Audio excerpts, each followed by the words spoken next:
Hello. Hello, lovely ladies.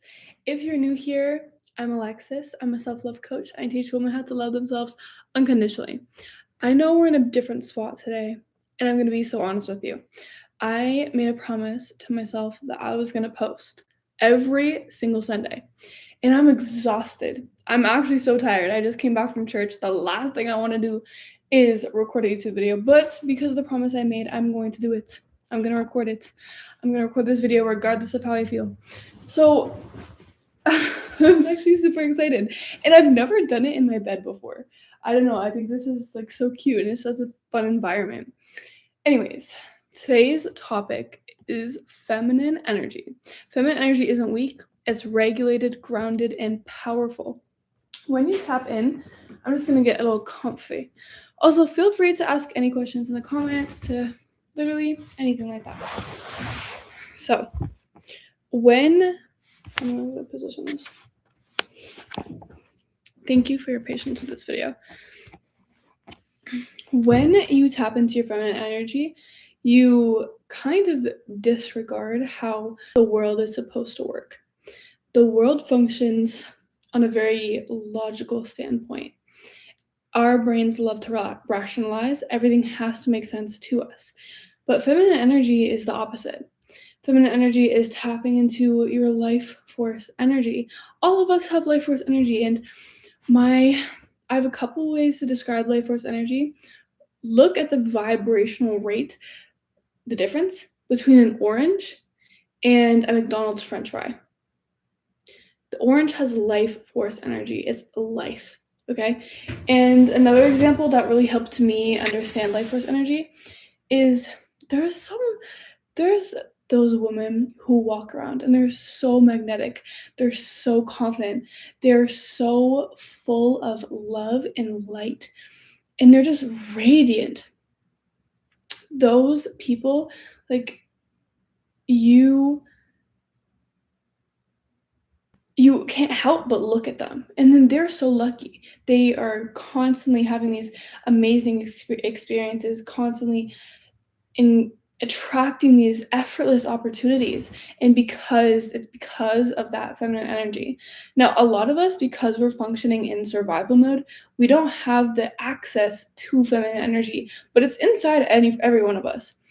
For me, for example, I just love how I'm just like free flowing. Usually when I come to the videos, I'm getting ready, I'm set up, I have exactly what I want to write down.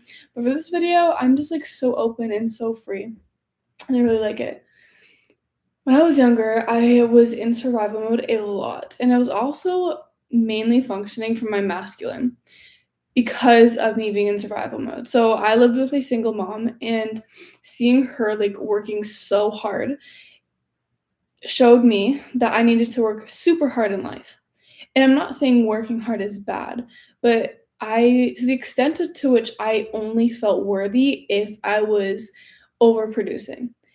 I couldn't rest. I wouldn't allow myself to rest. And if I was, I would be like, I felt super bad about myself. I would constantly put myself down in those moments. So, yeah. And I had a really, really bad relationship with men. Really bad relationship with men. My perception of men was very skewed ever since childhood. I didn't look at a man as somebody who leads and protects. I looked at men as people who were harmful and scary. So that also blocked my feminine energy. But when you truly access your feminine energy, you have the most secret power unlocked. Literally unlocked. The biggest things taking away from feminine energy is being stuck in survival mode, because a huge part of feminine energy is being in the present moment and playing and flowing, like just allowing yourself to be, right? And so when you're in survival mode, your body functions as if it's constantly scanning for predators. An analogy I love to use is when you're in survival mode, your body is acting as if you're running away from a bear. So imagine this. Your body thinks it's running away from a bear all the time when you're in survival mode. You're not going to have time to stop and smell the flowers. That's just not how it's going to work. So when you can slowly start to get yourself out of first, out of survival mode and into this parasympathetic nervous system of relaxation and rest and digest, that's when the life force energy can turn on. And I think we could talk about, yeah, regulated, grounded, and powerful. Feminine energy is so powerful because it's a suppressed power. I have a theory. I don't even know if I should say this right now, but women are so powerful. We literally give life through our bodies. We give life through our bodies. And once you can tap into that life force energy and understand that the world is abundant and you are literally a goddess, like tap into the goddess energy that you are made to be emitting. Grounding is a huge part of being in your feminine energy as well. Being able to be in the present moment. Like when I walk outside, I can confidently tell you I will like look at the trees in such awe and such beauty, and I see the magic in everything. And when I was younger, that's not how I was functioning from. The things that I receive now are genuinely insane. People come up to me all the time. I receive free gifts just randomly on the street. People will compliment me all the time. Yeah, it's just when I'm in my feminine, I'm very present, I'm very open and receptive to life, and it's not in a naive not in a naive way. I've reprogrammed my mind to not be fearful of men, but to be aware of my surroundings, and I think that's really helped because when I was younger, like, a man would look at me and I'd like, because I was just trying to protect myself. Like, if you see a little puppy who has had traumatic experiences, maybe their past owner was abusing them, and you try to pet them, they're gonna bite you, they're gonna attack you. And it's just a form of self-protection. And that's exactly what I was going through when I was younger. It was a form of self-protection. Me being so in hustle mode and so angry at life and so hard-headed was a way of me being trying to protect myself. But when I realized that it was actually hurting myself in the long run and being able to tap into my feminine energy and just fully letting go. I remember there was this moment. I was in Mexico and I went to Mexico for 2 weeks alone. And there was this woman next to me, and you could just tell her energy was so open, so flowy, so receptive. And she was sitting there in just the most comfortable position. Even me thinking about it is I'm getting tired for some reason, but, like, her head was just laid back, her arms were just open, and you could see the amount of trust she had. We were in an open space. I was out for lunch, but it really, really shifted something in me to the point where I still remember it today, and I realized that's what flow looks like. That's what trust looks like. And at this point in my life, I was learning how to be more in my feminine. I was learning how to trust and how to receive. If I'm being so honest with you, I'm still learning how to receive. Receiving has been a journey I've been on for a very, very long time. Receiving compliments, easy for me. But for example, somebody's like, oh, let me get you this. Unless it's like my boyfriend or my mom, I'm like, scary. But I'm trying to learn how to be more receptive in that manner too, because when somebody gives you something, they're doing it out of the kindness of their heart. You know, they want you to have it. They want to see you happy, and almost like turning it down is almost disrespectful. That's how I look at it. So, what else can I say about this topic? Feminine energy isn't weak. And another thing, yes, people love to say that emotions are weak. The thing is, when you suppress your emotions, you are controlled by it. And a person controlled by their emotions, I always tell this to my clients. If you are controlled by your emotions, you will end up killing people. If you are numb to your emotions, you will end up killing people. And I'm not saying like you will do this, but it's just the analogy that I use. What I find to be the most powerful is being aware of your emotions, feeling them, without allowing them to control you. So what this will look like for me, for example, if sometimes I just get this overwhelming feeling of sadness, and instead of shoving it away and drinking and scrolling on social media or eating food, I will sit in it. And that is a very uncomfortable for a lot of people. Very, very uncomfortable. And I think it's uncomfortable because of the programming that we grew up with. If we were all taught to just sit in emotions, that would be normal. But unfortunately, that's not how we grew up. So we like to hide from those emotions. But for myself, one, it's the awareness of what I'm feeling. That's a huge step. If I wasn't aware of how I was feeling, I wouldn't be able to sit in the feeling. So awareness comes first. I will sit in the feeling. I will cry. I will scream if I need to. I'll punch pillows. And then I get to a point of neutrality and I start to observe. I start to observe my thoughts and why I got to this position. And then I start to forgive whatever got me there, forgive myself most of the time. And then I shift to a lens of lesson. What can I learn from this experience? What can I learn from this emotion specifically? And then I shift from a state of neutrality to a state of love and gratitude. And I express so much love in that moment. And that is literally how I alchemize every single situation that is emotionally intense in a negative lens. A huge thing for me is loneliness. When I was younger, very, very, very, very, very young, I had a lot of experiences of abandonment, whether it be my father or my best friend bullying me, whether it be me walking around recess alone. Like, I've had a lot of experiences of isolation ever since I was young.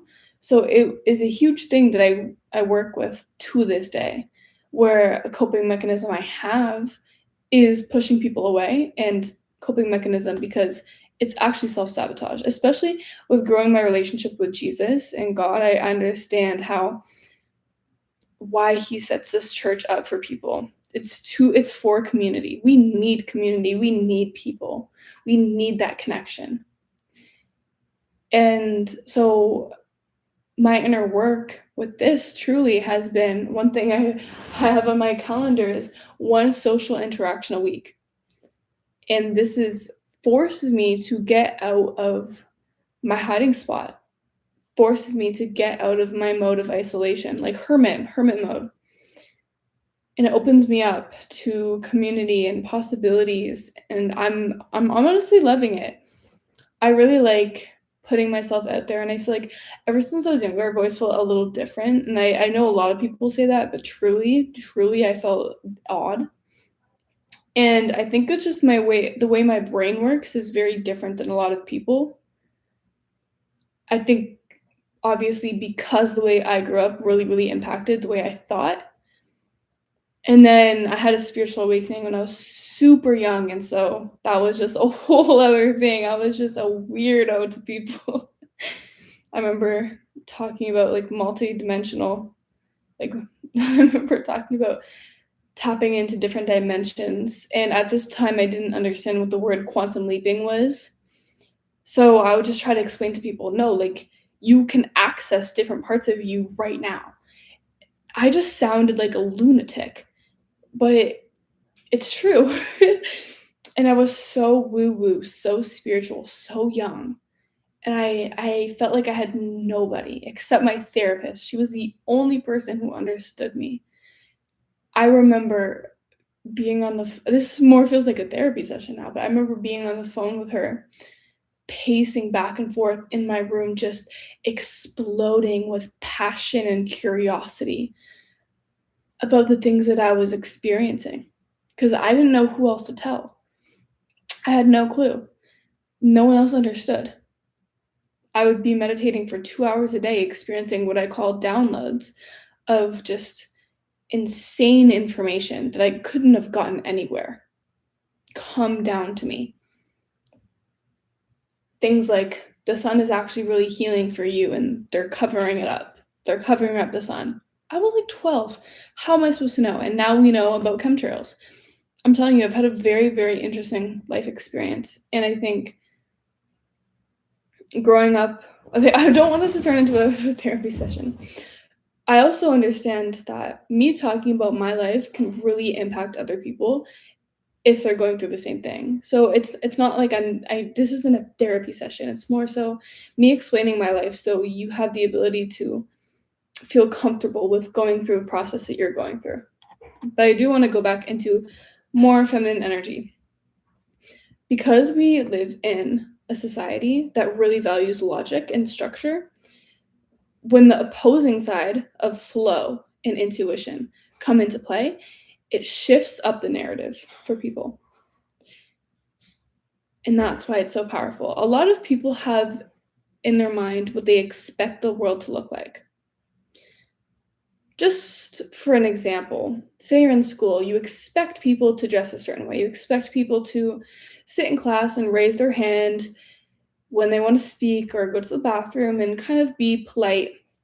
And when somebody disrupts that narrative, they walk in a different outfit or they just leave when they want. It just like this is a very simple scenario. When somebody disrupts the narrative of what you expect reality to look like, it brings in your attention. And so when this reality is structured and the rules are set for us since birth, when you understand the only truth is what your subconscious mind deems as truth, and you go against the narrative, you are going to be looked at differently.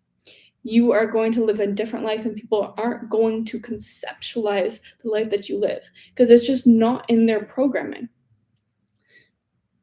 But understand, like, tapping into your feminine energy and just allowing yourself to have that beautiful, beautiful energy is going to bring you things in life that you never knew could bring you. You've never experienced before.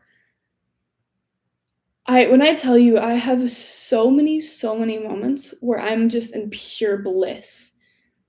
I'm a third-year university student, and I almost cry out of gratitude every single day. Every single day. So, yeah. I don't know what else to say. Follow my Instagram for more, self.love.lexi. Through my Instagram as well, you can get my information for coaching. You can access the free community group chat of lovely ladies. I would love if you guys joined. I post Tuesdays, Thursdays, and Saturdays on that group chat. Honestly, it's my baby. I love that group chat. Anytime I watch a video that I'm like, I need my girls to know, I will show you guys. I will send the link. Yeah, I think it's 8:50 right now. I have class early tomorrow, but I'm kind of feeling like some ice cream and skincare and truly relaxing. Truly relaxing. But love yourself as much as I love you. Mwah.